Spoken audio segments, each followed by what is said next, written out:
Hi guys, আজি মই উপস্থিত আছোঁ মৰিগাঁও টাউনৰ পৰা 5 কিলোমিটাৰ নিলগৰ এভাগ মন্দিৰ, নাম হ'ল গলচেপা মন্দিৰ। আমি সেই গলচেপা মন্দিৰতে আজি এই ব্লগ ভাগ বনাম বুলি ভাবিছোঁ। গতিকে গাইজ, আপোনালোকে মন্দিৰ ভাগৰ যি আপোনাৰ এই পৰিৱেশ, আমি সেই পৰিৱেশ এই ভিডিঅ'ৰ ভাগৰ জৰিয়তে দেখাম বুলি ভাবিছোঁ। এইটো হ'ল আপোনাৰ মৰিগাঁও টাউনৰ পৰা গুৱাহাটী সংযোজী পথ। ইয়াতে গলচেপা বুলি এটুকুৰ জেগা আছে। এই জেগাটোতে আপোনাৰ এই শিৱ মন্দিৰ ভাগ আছে। আপোনালোকক এই ৰাস্তা যিটো মেইন ৰোড আমি আপোনালোকক দেখাবলৈ চেষ্টা কৰিছোঁ। এইটো হ'ল মৰিগাঁও টাউনৰ পৰা গুৱাহাটী জাগিৰোড যোৱা সংযোজী মেইন ৰোড। ইয়াতে এই মন্দিৰ ভাগ আছে, আমি মন্দিৰ ভাগ দেখাবলৈ চেষ্টা কৰিছোঁ।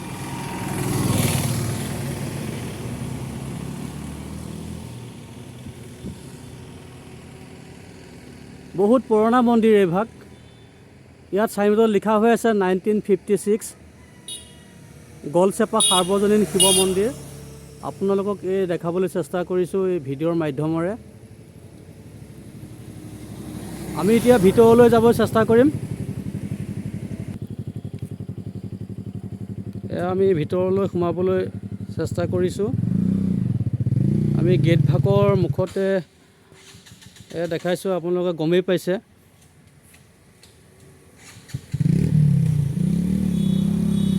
আমি আগবাঢ়িছোঁ, আমি বাটচৰা পাইছোঁ। বাটচৰা দি আমি ভিতৰলৈ যাবলৈ চেষ্টা কৰি আছোঁ।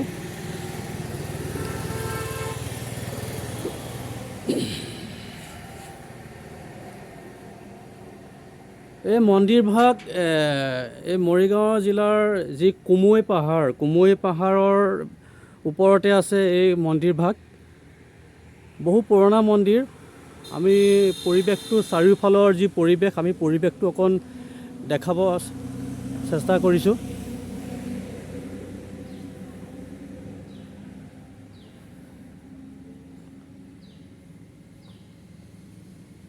এয়া আমি যিটো খটখটি দি আমি ওপৰলৈ গৈ আছোঁ, মন্দিৰ ভাগৰ ওপৰলৈ।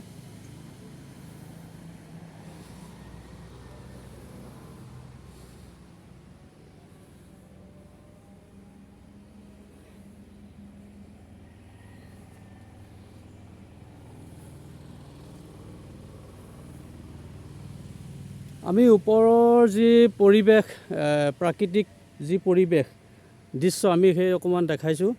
যিহেতু গোটেই পাহাৰৰ ওপৰতে অৱস্থিত এই মন্দিৰ ভাগ, গতিকে বিভিন্ন ধৰণৰ গছ গছনি ইয়াত দেখিবলৈ পোৱা গৈছে।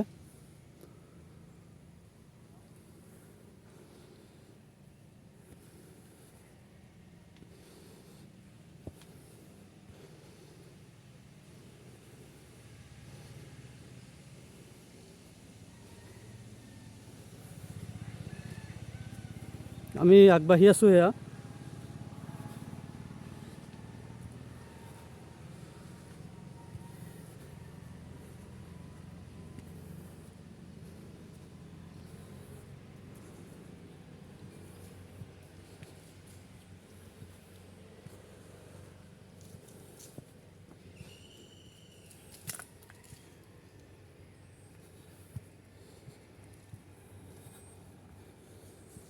আমি মন্দিৰ ভাগৰ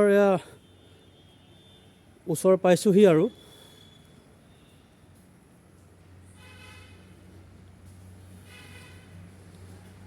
আমি মেইন মন্দিৰ ভাগৰ ভিতৰত প্ৰৱেশ কৰিছোঁ।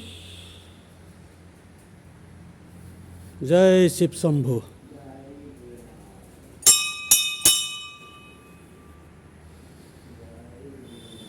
ইয়াত বহুত ভক্ত আহে। ইতিমধ্যে ভক্তৰ দ্বাৰা ইয়াত চাকি বন্তি জ্বলোৱা আমি দেখাই পাইছোঁ।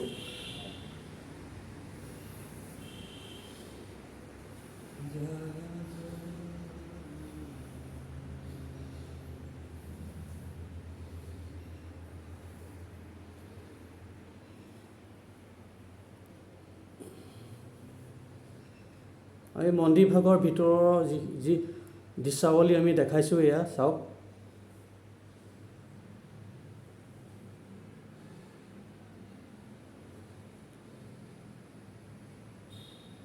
মন্দিৰ ভাগৰ পিছৰ ভাগ এই সম্পূৰ্ণ এটা পাহাৰৰ ভিতৰত থকাৰ কাৰণে এই পাহাৰৰ যি দৃশ্যাৱলী সেয়া আপোনালোকক সেই দেখাইছোঁ।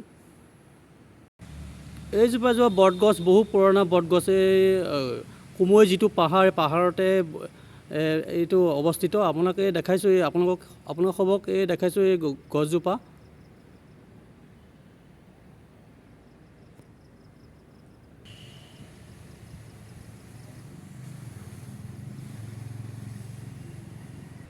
এই মন্দিৰ ভাগ বহু পুৰণা, সেয়েহে ইয়ালৈ বিভিন্ন সময়ত বিভিন্ন ভকত বৈষ্ণৱ ইয়ালৈ আমি আগমন হোৱা আমি দেখা পাওঁ। আজি যিহেতু ইমান ভকতৰ সমাগম আজি ইয়াত নাই, গতিকে আমি সেই আজি ভকত বৈষ্ণৱৰ যি সমাগম সেইটো আমি দেখাব পৰা নাই, যিহেতু আজি ভকত বৈষ্ণৱৰ সমাগম ইয়াত হোৱা নাই। এই মন্দিৰ ভাগতে বহুত কিবাকিবি অনুষ্ঠান হয়, ধৰ্মীয় অনুষ্ঠান হয়। আমি সেই বিষয়ে কিছু কথা জানিবৰ কাৰণে এই মন্দিৰ ভাগৰ যি পুৰোহিত, তেখেতৰ ওচৰলৈ আমি যাব বিচাৰোঁ। তেখেতৰ পৰা এই মন্দিৰ ভাগত কি অনুষ্ঠান হয় আৰু ভকত বৈষ্ণৱ কেনেদৰে ইয়াত সমাগম হয় তাৰ বিষয়ে কিছু মন্দিৰ ভাগৰ বিষয়ে জানিবৰ কাৰণে আমি তেখেতৰ ওচৰলৈ আহিলোঁ।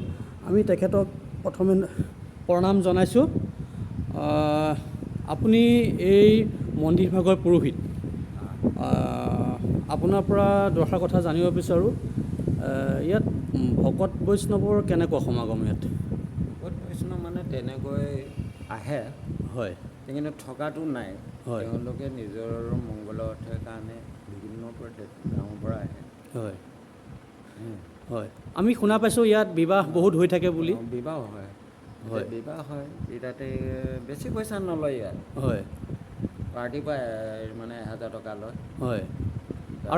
আৰু ইয়াতে আপোনাৰ হেৰি অনুষ্ঠান কি হয়? ধৰ্মীয় অনুষ্ঠান কি হয়? ধৰ্মীয় অনুষ্ঠান মানে ধৰক আমাৰ শাস্ত্ৰভাগো চলে, হয়, আকৌ ধৰক মাজে নাম কীৰ্তন চলে, হয়, আকৌ ধৰক শিৱৰাত্ৰি এটা মহামেলা হয়। হয়। ইয়াত ক'ৰ পৰা ভক্তবিলাক কিমান দূৰৰ পৰা আহে? বহুত দূৰৰ পৰা আহে। কৈ দিয়কচোন বাৰু, তথাপি ক'ৰ পৰা আহে? বহুত দূৰৰ পৰা আহে ন? বিয়া বাৰু বহুত দূৰ হৈছে, বিয়াটো একদম বহুত দূৰ। হয়, হাৰিয়ানা একদম হেৰি পাইছেগৈ, গুজৰাট, এইফালে ধৰ গুৱাহাটী, এইফালে হেৰি পাইছে লখিমপুৰ, হয়, এইফালে কাৰ্বি আংলং ডিষ্ট্ৰিক্টৰ, হয়, এইফালে ৰহাৰ পৰা সীমা দেই, ৰহাখিনিৰ পৰা আহে। হয়, এইখিনি আমাৰ গোটেই অঞ্চললৈ বহুত বিয়া। আপুনি ইয়াত পুৰোহিত হৈ থকা কিমান বছৰ হ'ল? এইটো ধৰক মোৰ 7 বছৰমান হৈছে। 7 বছৰ হৈছে ন?